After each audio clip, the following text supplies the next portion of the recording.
Good morning, Shabbat Shalom. This is Valley Beth Shalom Shabbos morning Torah study. I'm Rabbi Ed Feinstein, joined this morning by my chavrusa, my chaver, my teacher, Rabbi Marc Gellman, and it's a delight to welcome you. I hope that your Passover was pleasant and warm, although separated and isolated from each other. I saw many people on the Zoom seders that we did and on the various services, so it's a delight to have survived through Pesach and to come back to the world of chumetz, the world of pizza and pancakes and pita and pasta. Welcome back, Marc. Thank you, Eddie. It's a joy. My tummy is full of post-Pesach pizza. Post-Pesach pizza. That is what I had the yearning for during Pesach, most of all. And it's like Jews eating Chinese food on Christmas because it's the only place open. Basically, every Jew I know after Pesach, they're going for pizza. They're going for pizza because how long can you live without pizza? This is a theological question of enormous moment. Except that the bigger problem, my dear teacher, is you spent many years in Chicago, so you're used to Chicago pizza. Then you spent more years in New York eating good New York pizza, and now you have located to Los Angeles, where pizza is a ghost of a resemblance of a facsimile of a real Midwestern or Brooklyn pizza. Amen. So how do you stand pineapple? They put pineapple on their pizzas here. Look, I don't want to talk about pizzas because it'll reveal my prejudice. I love Chicago pizza more than New York pizza, but I love New York pizza too. But LA pizza is only an aspiration. That's all I can say. It's an aspiration. It's a facsimile.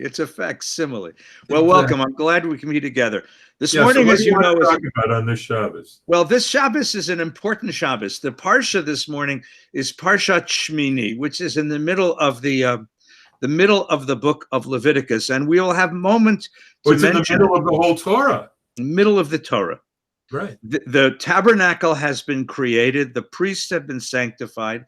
And this is the Torah portion that takes place, or the event that takes place on the last day of the dedication of the Mishkan, of the tabernacle. And there's an industrial accident that happens. Two sons of Aaron enter the Mishkan and are destroyed because they entered with what the Torah calls Eish Zara, strange fire.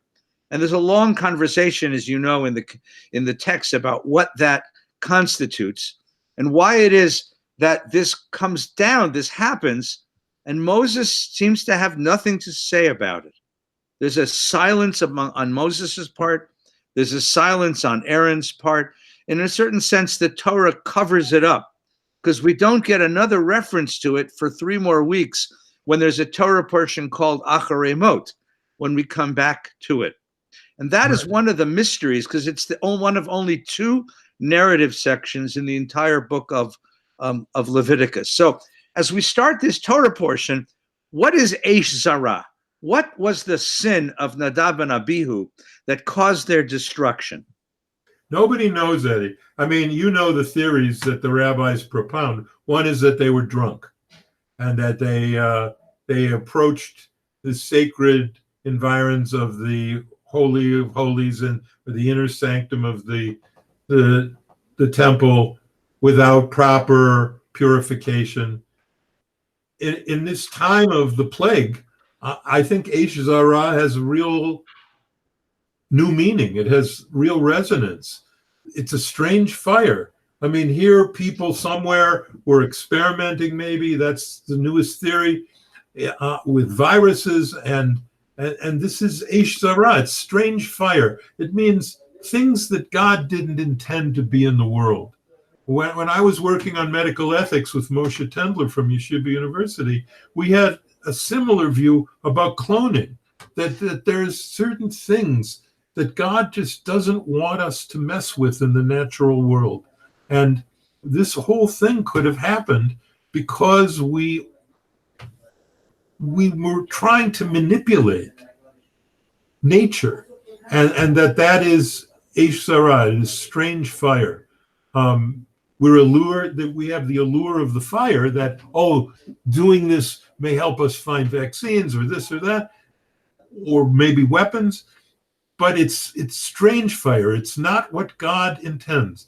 And so I think we can never know. But the reason that there is no resonance about the death of Aaron's sons, of Nadab and Nabihu, is because this book was written by the children of Aaron and edited by the children of Aaron.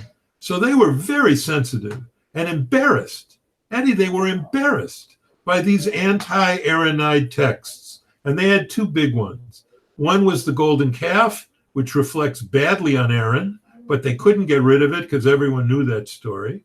And the other is the death of Aaron's sons, which reflects badly on his parenting and on their conduct of their priestly duties. But they couldn't get rid of that one either because these stories were too well known. So their answer is to just swamp those stories with other stories that are more positive toward the Aaronite priesthood. And that's my theory.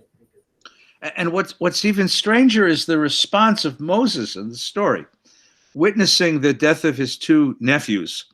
In the process of offering worship, he goes to his brother, who is silent, and offers him this strange elocution of God will be sanctified by God, those of God who are close to him, which later tradition is going to take up as this notion of Kiddush Hashem. But it's a very strange and in many ways emotionally empty response. There doesn't seem to be a resonance with the destruction of these two young men, with the father's grief, with the grief of the community having watched this. There's a certain horrifying aspect of this, because it's a representation of, there's an aspect of God which is out of control, an aspect of God which is positively dangerous, and a sense in which you have to protect yourself from that aspect of divinity. And that is the way that the portion begins, a very clipped, terse, brief narrative. And then it moves back into the laws and traditions that the priestly tradition offers to the people Israel. And you wonder, like, what's missing? There's a whole sort of emotional world of grief and death, of recovery, of healing that's missing from this section.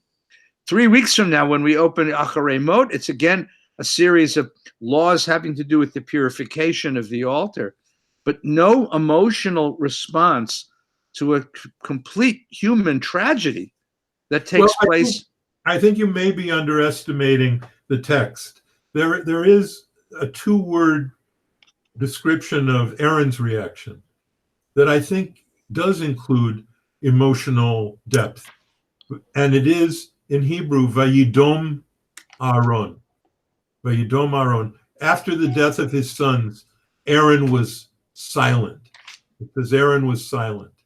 And you know, in all of my years of burying people, in your years of burying people in funerals and serving as a congregational rabbi, the most authentic reaction to grief that I have ever seen over and over again is a reaction without words.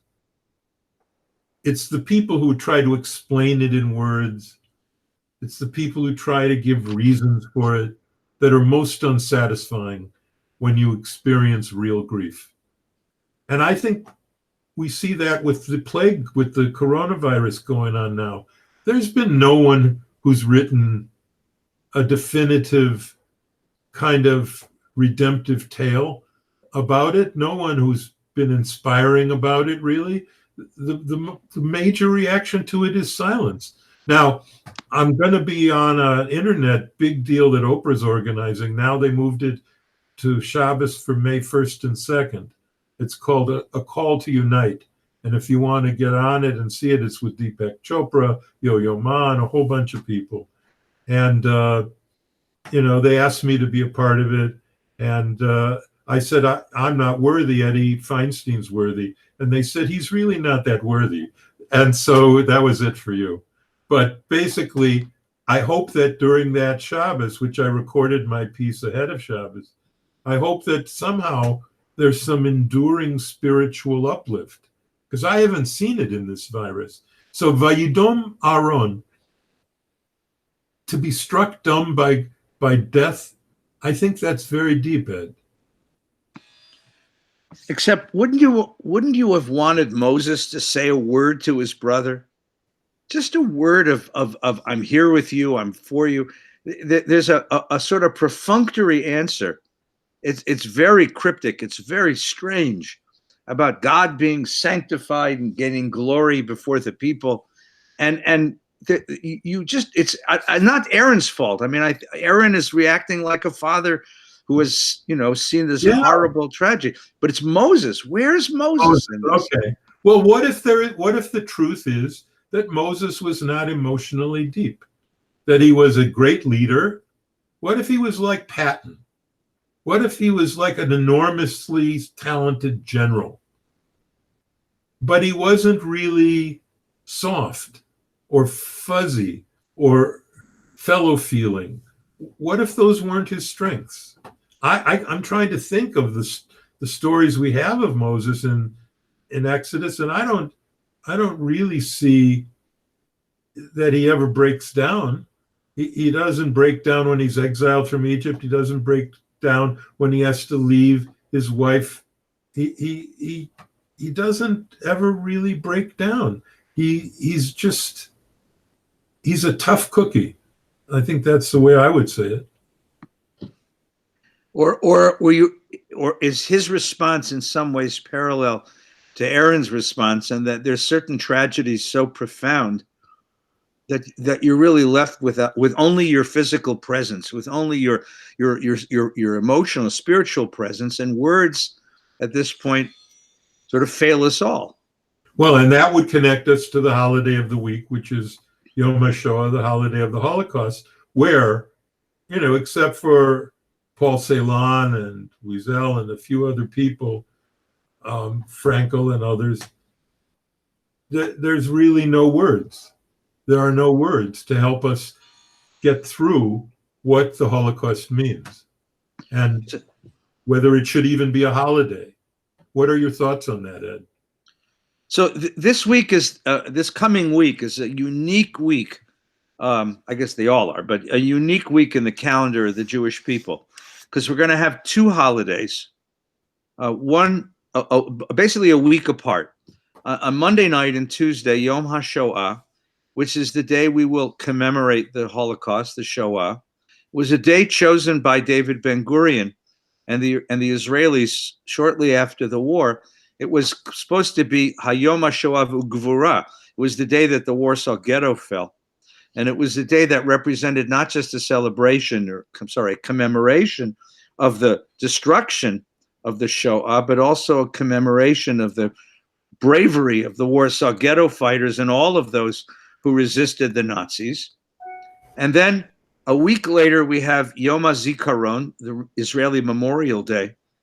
And then right upon that, we have Yom HaAtzmaut. So we have these two holidays. Israel Independence Day.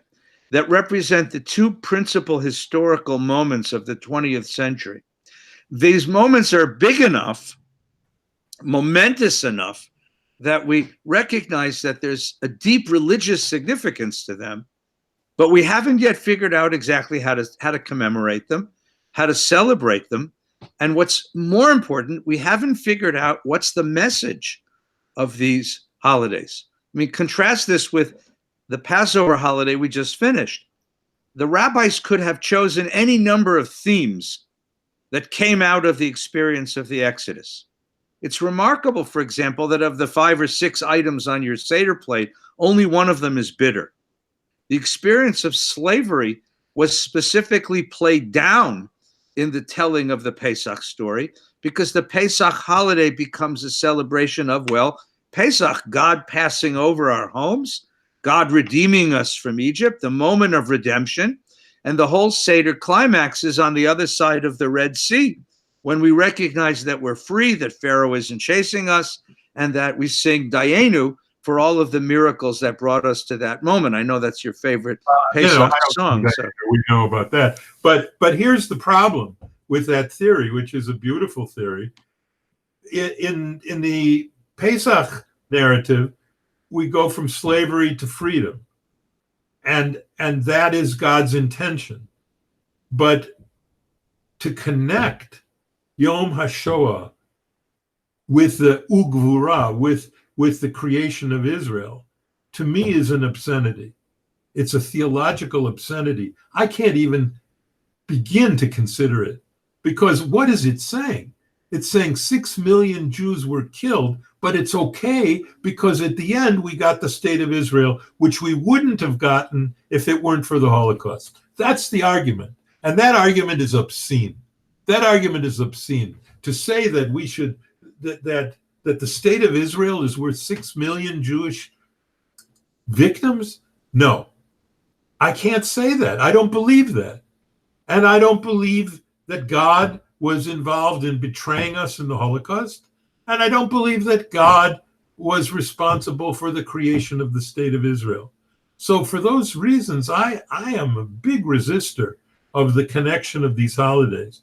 And frankly, Ben-Gurion's desire to put Yom HaShoah with the Warsaw Ghetto, which was an act of resistance, which was very, very rare during the Holocaust, instead of, say, August 42, which was the Wannsee Conference in the outskirts of Berlin, where the final solution was orchestrated, which would have been probably a better day to pick. I just don't see it. I don't see the theological connection between the two. I'm sorry. Well, Rabbi Schulweis, my teacher, was very concerned that we take responsibility for memory, that memory carries implications because it gives us a world that we live in. And he was very worried that the message we would take out of the Holocaust was a message that was being promulgated in the 1970s in particular. The message was put into an Israeli song that said, Kol ha'olam nekdenu.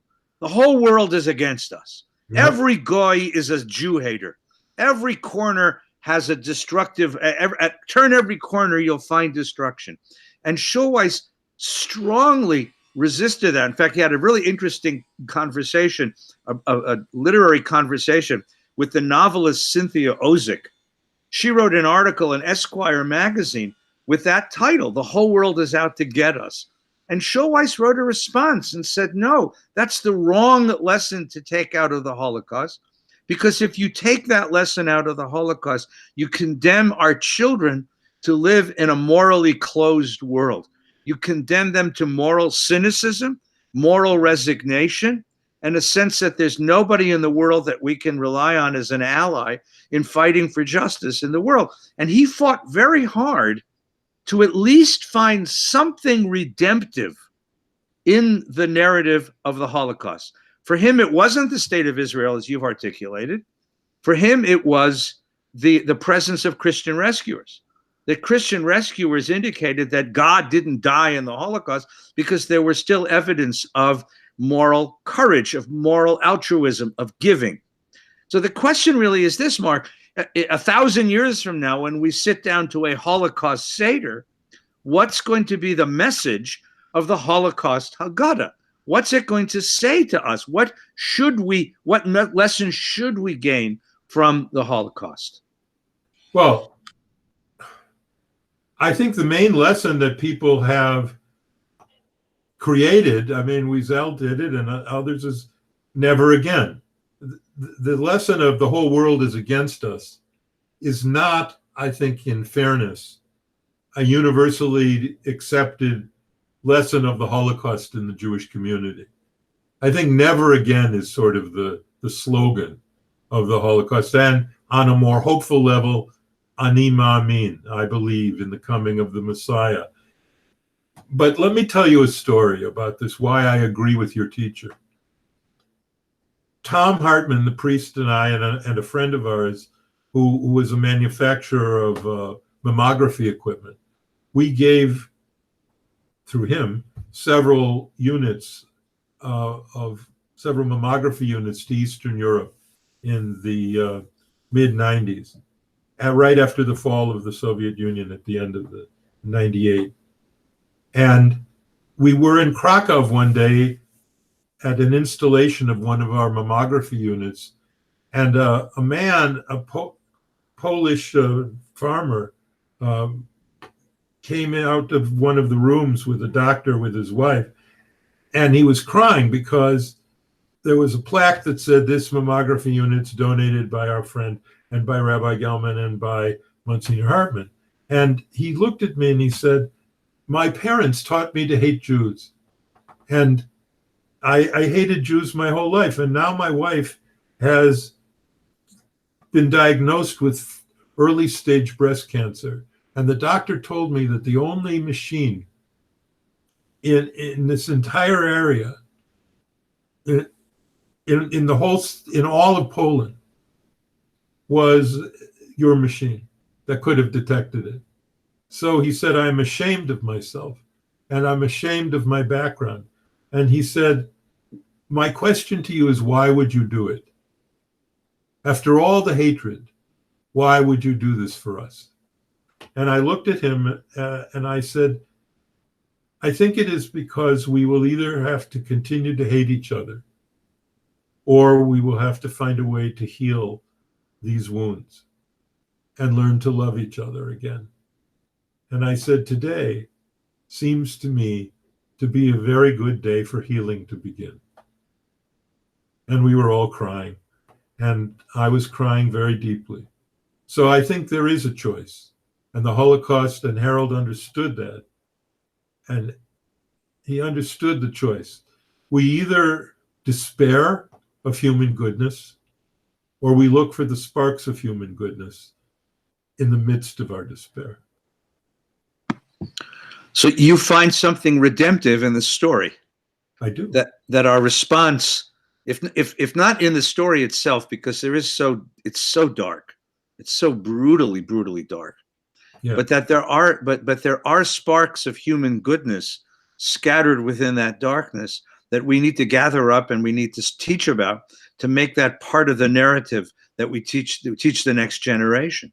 Absolutely. And here's my proof. If you want proof for it, here it is. And everyone who's listening to this can take this test. The test is this: do you know anyone who is a survivor of the Holocaust? Now they're very old, but do you know any Holocaust survivors who can laugh, who can smile and laugh? Do you know any of them? And the answer for me is yes, I know many who can smile and laugh. And if a person can go through the kingdom of night and come out the other end smiling and laughing, then why can't we go through all of our trials and tribulations, including the present one, with our capacity to smile and laugh and love intact? It seems to me we can. And the alternative is to imagine that the Holocaust makes all of us cynics, atheists, and people for whom suicide is the only option. I can't believe that. I won't believe that. And neither can you, I think. So you're on the day that the last survivor leaves us, which will be soon, actually, because even those who were children during the Holocaust are now way up in their ages, and God preserve them. But the day will come when this will cease to be memory and begin to be history. And it will be our responsibility as teachers to fashion the holiday and fashion its ritual. Right now, there's no ritual. You know, some people light yellow candles, some people light white candles, some people sing Male. There's no real ritual. We'll have to create a ritual for this. We'll have to create a representation of this. Do you do anything for Yom? Have you developed rituals for Yom HaShoah? Yeah, we do something. We do a candle lighting of 6 yard-side candles, and we recite some of the narratives that have been passed to us: the butterfly poems, the words of Elie Wiesel, some of the Primo Levi, some of the writing from survivors who have given us testimony of their own capacity to tell the story, not gory stories. When I was a kid, they kept showing us these movies because they were trying to impress upon us how Night and Fog, brutal things. We don't want that. Years from that, right? Yeah. But we do want kids to get a sense of. We want them to understand. We want the next generation to understand how brutal this was. We don't want them to deny that part. But we're trying to find ways of teaching this as a story of redemption and not just a story of endless and mindless and an unending injustice and cruelty. And that's really going to be the challenge. So the first thing is the debate between Wiesel and Wiesentol over the candles. It shows you the problem of developing rituals. You'd think this is unarguable. It's simple. 6 candles, right? 6 million Jews, candle for 1 million Jews, okay? That's 6 candles. And that was Wiesel. Wiesenthal said, no, it should be 11 candles. Because the number of people who were actually murdered in the camps, which included gypsies and homosexuals and socialists and communists and opponents of the regime, and just people who got sucked up in the death machine, was 11 million. The laborers, the forced laborers, there were 11 million people killed in the camps. In fact, in Auschwitz-Birkenau, the majority of people killed in Auschwitz were not even Jewish. In Birkenau, yes, they were all Jewish, almost. But in the work camp, a lot of the inmates were not Jewish. So Wiesenthal and Wiesel had this argument: should it be 11 candles, or should it, which is all the victims, or should it be 6 million, which looks like we're just claiming the Holocaust for ourselves? And my view on that debate is that Wiesel was right and Wiesenthal was wrong. That even though 11 million people were killed in the camps weren't made to kill communists. They weren't made to kill homosexuals. They weren't made to kill gypsies. They did, but that's not why they were built. They were built to kill Jews. Well, even if you want to depart from that, I don't think there's anything wrong with seeing this as our catastrophe. Certainly a catastrophe we share with others, but it's also our catastrophe. And then at the same time to share the stories. I remember speaking in front of a Catholic high school at one point. They invited me to come and give chapel for a Catholic high school. So I started talking about some of the stories that I'd learned from Rabbi Schulweis of Catholic priests, nuns, and convents and monasteries that saved Jews in the Holocaust. And I said to these young people and to their teachers, do you know these stories? And they did not. And I said, why don't you know these stories? You need to know these stories. These are stories about Christians who lived up to the highest, most powerful demands of Christian ethics. And we revere them. They're saints in our tradition. Why are they not saints in your tradition? It's a very interesting moment, you know, and they cried and they said, you're right. We have to do this. We have to tell the story for this way. Now, let's take the next look. So in the middle of the week, you're going to be in between these two holidays. Yom HaShoah on the one hand, the darkest moment of the 20th century for Jews, the darkest moment of the last 2,000 years for Jews. And then on the other hand, Yom HaAtzmaut, a moment of such possibility, such remarkable possibilities when Jews regained sovereignty after 2,000 years. So as we stand between these two holidays, and neither one of them has a set ritual yet. So what does that tell us about sacred time, about creating holidays, about how you, about whether we have the right to do this or not, whether this is the right thing to do or not? Well, I remember reading an essay by the Jesuit philosopher Frederick Copleston about the Holocaust, and he said, one of the consequences of the Holocaust is it proves Aristotle wrong. Aristotle thought that it was impossible to do evil, that evil was just privatium boni, the absence of good, and that no one could consciously do something evil. They could do something that was evil, but they thought it was good in some way. And Copleston said, we now see that radical evil is real. And so that's, I think, one lesson of the Holocaust that moves on. And one about Yom HaAtzmaut is that our lesson, and my friend Michael Walzer, Michael Seltzer, who wrote a book, The Wineskin and the Wizard, in which he developed the theory that the reason we have survived over 2,000 years is that we rejected political power. And therefore there was no advantage in killing us, that we didn't want power, and therefore we weren't targets. Well, that turns out not to be true. And we learned that from the Holocaust, because a politically powerless group of European Jews were powerless to stop this. And it shows that Israel's assumption was correct, that we need to return to political power in order to secure the safety of the Jewish people. I mean, right now, HBO is airing this series on the plot against America, which built off the Philip Roth novel. And it's basically another one of those theories that, the whole world's against us, and that even in a place like America, America could turn against the Jews. Now, I'm not saying it will. I'm not saying we need Israel as a place to flee.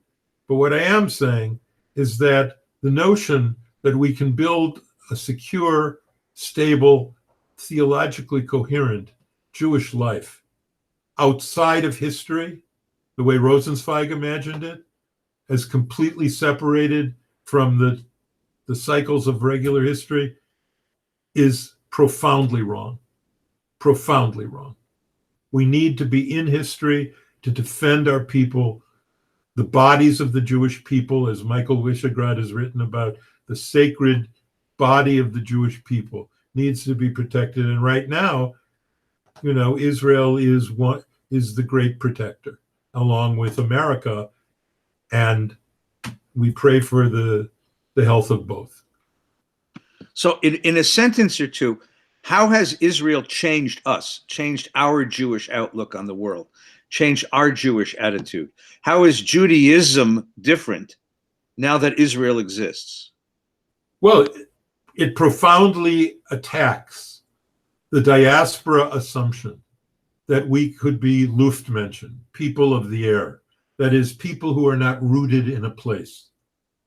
I like cooking, and I like cooking shows.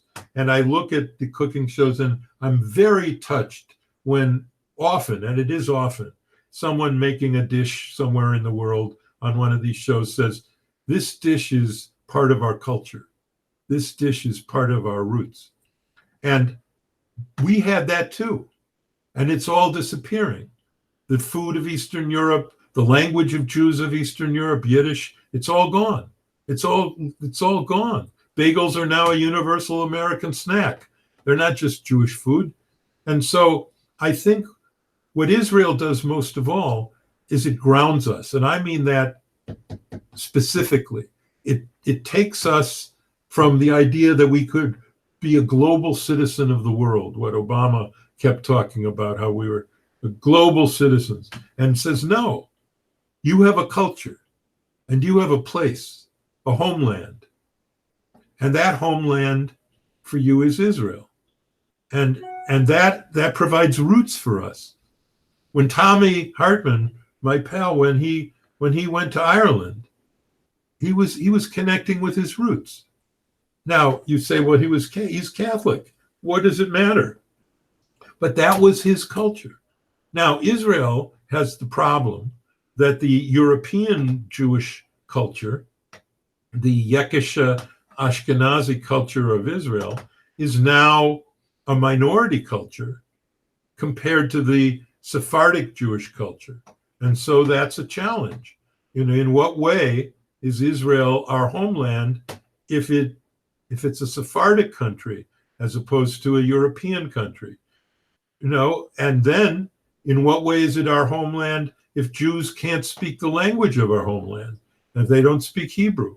So Israel both does positive things, immensely positive things. I cannot imagine my Jewish identity divorced from Israel. I can't imagine it. It originated there for me, and it's still rooted there for me. But on the other hand, I can't imagine it continuing unless Jews also learn our stories and learn to connect to Israel. If more Jews have visited the Caribbean than have visited Israel, we're in trouble, Ed. We're in big trouble. If the majority of tourists who visit Israel are Christian tourists, we're in trouble. So Israel has already transformed Jewish identity by grounding us, but we need to be willing to be grounded. And I'm not sure American Jews are willing to be grounded. I'm not sure that Zionism has really won the intellectual battle of American Jews, particularly young Jews, many of whom say the destruction of Israel would not be a personal catastrophe for me. Only an infinitesimally small group of older Jews like me would say that. But now, apparently, over 35% of young Jews say if Israel was destroyed, it would be bad, but it wouldn't be a personal existential catastrophe for me. Well, it would be for me, Ed. It would be for me. During these weeks of this virus, there have been these interesting things, these programs put online. And we caught one the other night. Actually, we were getting ready for Pesach last week, that the members of the Israel Philharmonic Orchestra, so each of them sequestered in their own home with their instruments, played a medley of Pesach music. And they mixed it beautifully, so the music was exquisite. And it started out with Dayenu, and then moved into a whole beautiful medley of Pesach music. And I kept thinking, this is so interesting that there's no orchestra in the world that would play this stuff. This is our music, because this is our orchestra. See, I would say that what Israel gives us is a Jewish public space. What impresses American Jews when we visit Israel is not is not necessarily the profound things. It's the little simple thing. It's the woman at the supermarket who wishes you Shabbat Shalom when you check out, or the fact that the newscaster says Shabbat Shalom when they come on Friday afternoon. The fact that there's a public space that reflects our values, our symbols, our stories, our history, and that there's a sense of pride in that public space. And I think American Jews resonate to that, because no matter how rich and beautiful our Jewish life is, it's always done behind closed doors. It's in private. The synagogue is a center of Jewish life behind the fence. Within the fence, it's a center of Jewish life. With the idea that there's a place where Jewish life is lived out publicly is a revolution in Jewish life. One of the things that really I find kind of odd is that American Jews proclaim their support and pride in Israel, but they don't speak its language. Now, right. I know that Americans don't like foreign languages in general, but it's amazing to me that we haven't had a campaign within our community to learn Hebrew, because you would think that if you supported Israel as passionately as American Jews say that they do, and I believe them, but they can't read a Hebrew newspaper, or that they don't know who the leading singers are on the Israeli top 10 hit list, because they don't have that kind of resonance with its culture. And I wonder why that is, and whether that's something that we could correct in a generation in order to tie the two communities together. So at least they'll literally speak the same language, literally understand each other on that level. I think the cultures are different, not just in the language they speak, but in the values that they instill. America is built on the values of individualism, and Israel is built on the values of communalism. And particularly in, for example, the kibbutz iteration of Israeli life. There was a story early on, one of our early visits to Israel. A guy who makes crayons brought a whole bunch of crayons to a kibbutz we were visiting, and he gave a package of crayons to each of the kids in the Gan Yeladim. And immediately the kids opened up the packages of crayons and dumped them all in the middle of the table so everyone could share the crayons. And I said, this is the difference right here. If you did that in an American Jewish nursery school, or an American nursery school in general, the first thing the kid is going to do is put their name on the package of crayons. So the fact that Israel creates crayon sharers is a big deal to me. And the character of Israelis when they come out of the army, the maturity, the level of moral sophistication and friendship and sacrifice, the loyalty they have to the other members of their group. All of that, I think, changes them for the better. They make better kids, I think. Our kids grow up spoiled, in general, and they grow up concerned with their own personal futures. And you can't blame them for that. That's the culture in which we live. But I think Israel has more to teach us than just Hebrew. But I completely agree. In order to enter the culture, you need to speak the language. But you also need to consider it as a real challenge. You know, when I'm an old guy, but when I was young, the Zionist pitch was, you got to move here because you can't be a real Jew in the diaspora. That was the pitch. It's been decades since I've heard that pitch. It's no longer even a pitch from Israel. They know that it's foolish to say to Jews in America, you have to move here because you can't be a real Jew in the diaspora. And part of the problem is that Jewishness in Israel has become wound up with Orthodox Judaism. And that's very, very off-putting to many serious conservative, Reconstructionist, and Reform Jews. To know that you and I cannot marry people in Israel, that's outrageous. Now, I could see, without a doubt, saying Gellman should never be allowed to marry people anywhere. I could see that. But you're the great Eddie Feinstein. You should be able to marry people anywhere.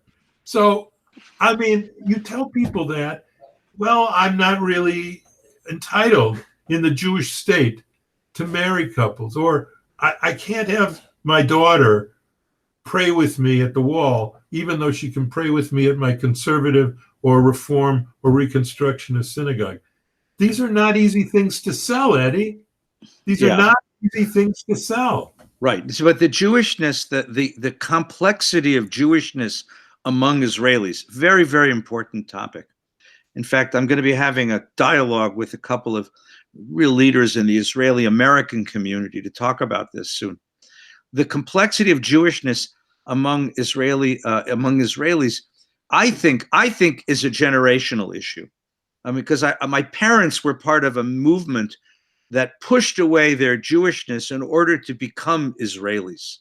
They were rebelling against their Jewishness in order to build the state of Israel. David Hartman's beautiful phrase is, it's like a kid who gets angry at his parents, says, I'm leaving home, slams the door on his way out, crosses the street, goes to his grandmother's house and hangs out there.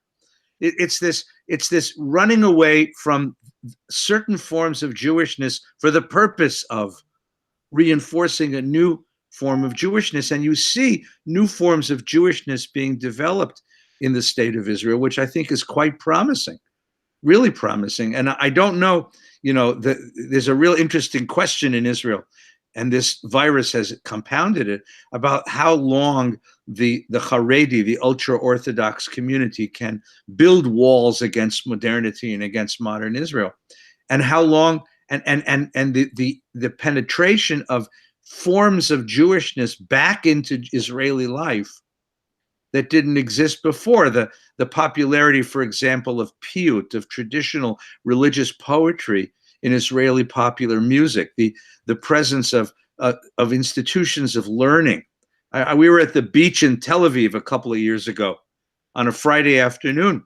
800 people gather in the port for a Friday evening service. Some of them are tourists, but most of them are Tel Aviv Israelis. And I'm watching this guy dressed like a Tel Aviv Israeli in the summer.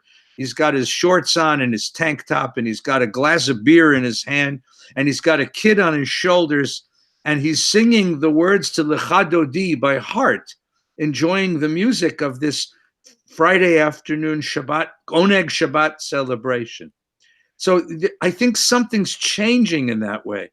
And it's a wonderful change. It's wonderful to see it change. Well, Marc, our time's... I think you may overestimate the part that let me be optimistic to finish the conversation. No, I'm too depressed. No. Virus. But there is one last thing in my rant, and that is, in order for a homeland to be a real homeland, it has to be mutually reinforcing.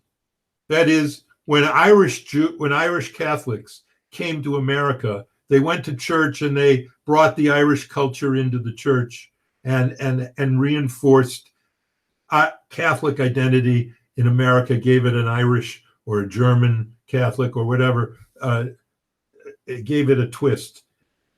The problem I'm seeing is that Israelis in America, Israelis who aren't living in Israel, and you live in the middle of the largest concentration of them in all of the diaspora, right near your synagogue. They are not, in general, synagogue affiliates. They are not, in general, willing or able to influence American Jewish culture.